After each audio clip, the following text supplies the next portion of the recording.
The Simone Biles story to me is about making quitting not only acceptable, but heroic, praiseworthy, evidence of how brave she is.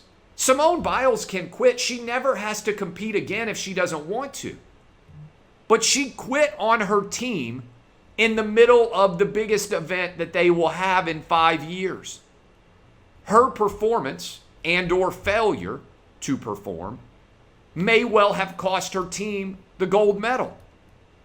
And she brought this pressure onto herself by labeling herself as the GOAT, the greatest of all time, on her unitard or leotard or whatever the heck it's called.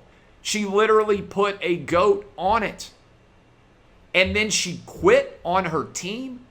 In the process, by the way, taking away an opportunity from another athlete that would have loved to represent the United States in Tokyo. This is a once-in-a-lifetime opportunity. And I don't like the idea that we are holding Simone Biles to a different standard than we would Scottie Pippen 30 years ago, to a different standard than Michael Jordan, to a different standard than LeBron James or Tom Brady. If you think you are the GOAT, then as a team player, you should have to perform as the GOAT. And if you don't, if you fail, that's fine. None of us are perfect, but quitting is unacceptable.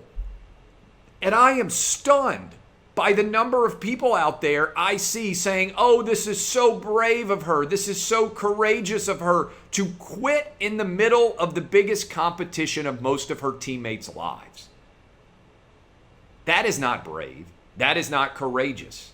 That is, to me, the exact opposite of those adjectives. Now, she has the right to do anything she wants as an individual, but I think this also builds upon the larger failures of social media and the way it defines what is and what is not heroic. Most sports fans, the vast majority of sports fans, agree with me right now. Most sports writers, the vast majority of sports writers, agree with me right now. Most sports media agree with me right now. So many of them are terrified to say anything like what I am saying right now because they are afraid of the blue checkmark brigade coming after them. Look, you can agree or disagree with every opinion that I have. But what I try to do every single day is treat every single person the exact same. White, black, Asian, Hispanic, gay, straight, male, female, religious, non-religious, American, not American. It doesn't matter to me. A standard of behavior and precedent should be set.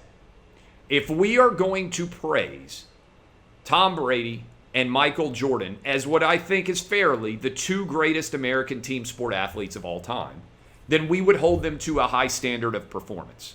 We should be doing the same thing to Simone Biles. Think about what the media would say if Tom Brady had not come out at halftime of a Super Bowl because the pressure had gotten too big for him.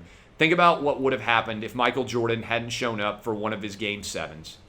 And think about how the media would have reacted. What has changed such that quitting is now considered heroic? We have totally devalued what true heroism is in this country. All of us have individual agency to make choices in our life as we see fit. But not all of them are brave, not all of them are heroic, and almost never in the world of athletics is quitting either brave or heroic. I think Simone Biles made a poor decision. I think she should apologize to her teammates for quitting on them at the moment that they needed her most. And I think her teammates probably, if they like her, should accept that apology. That should be between them, though. What we know, beyond a shadow of a doubt, is when they needed her the most as teammates, she wasn't there for them. And that represents a fundamental breach of the most important aspect of team sports, that you are going to be there giving your greatest effort to the fullest extent of your ability. When her teammates needed her the most, Simone Biles wasn't there.